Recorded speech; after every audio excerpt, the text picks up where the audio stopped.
Go get donuts for grandma now. I think it's over there.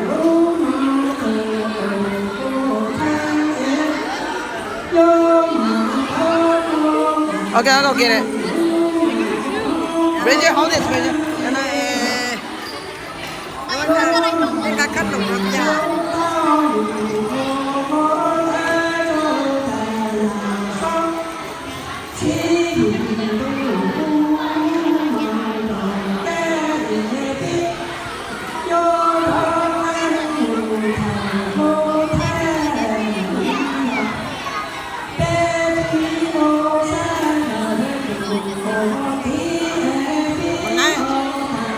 Mà hay luôn nên rõ thì nè từ nè đi chặt nó cái chuyện nói nè hay nên rõ chứ tía nhưng mà lọt tập tập đi này ở bên đường mà đây mà. So I told Nelly to pull up. You just were like, no, it's like, I got work. Ý là một ở bên đường mà là cái liệu có bật cái mà nô à. Yeah. Cái bỏ nô nè. Bro.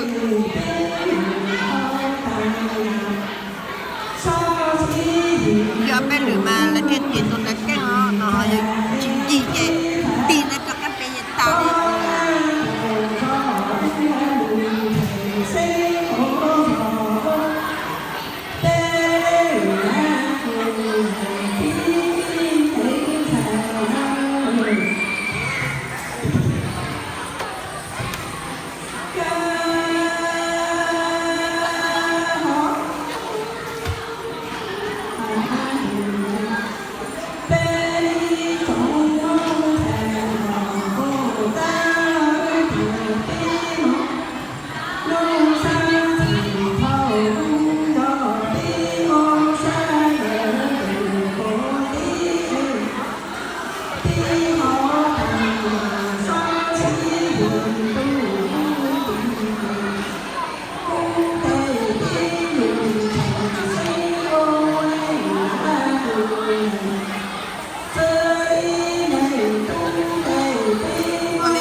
bớt sau này rồi. Yeah.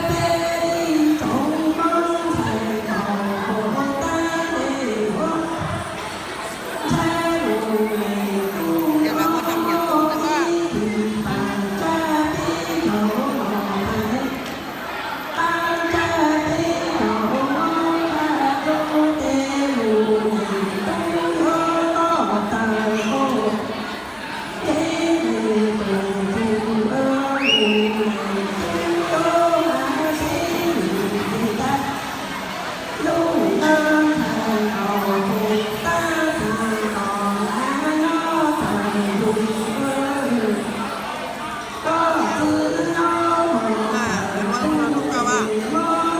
Snow.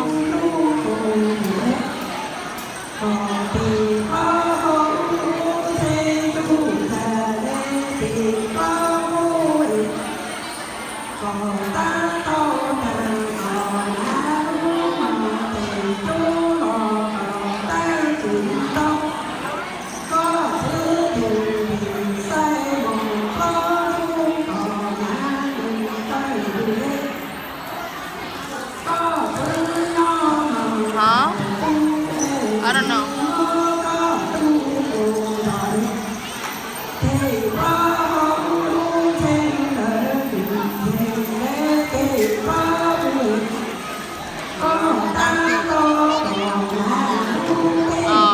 Oh, punya. Tattoo. Có bên nhẹ nữa. Yeah.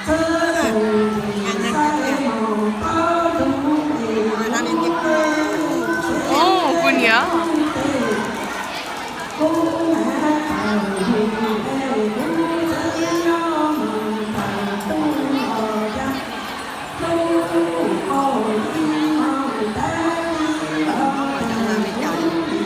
No, your mom.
Bitch, yours also I am.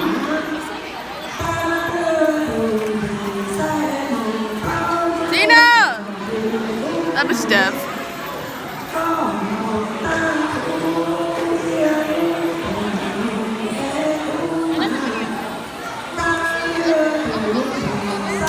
You nasty bitch.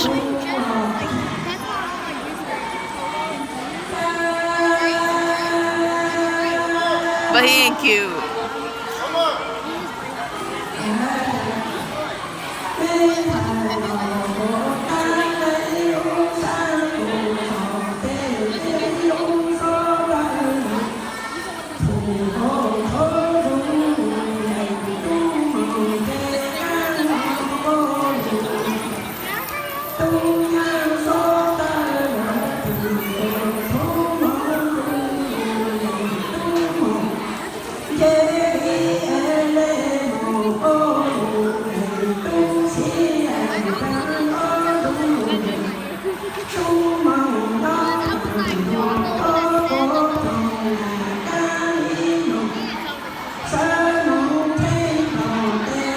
Yeah, hold on. Hold on.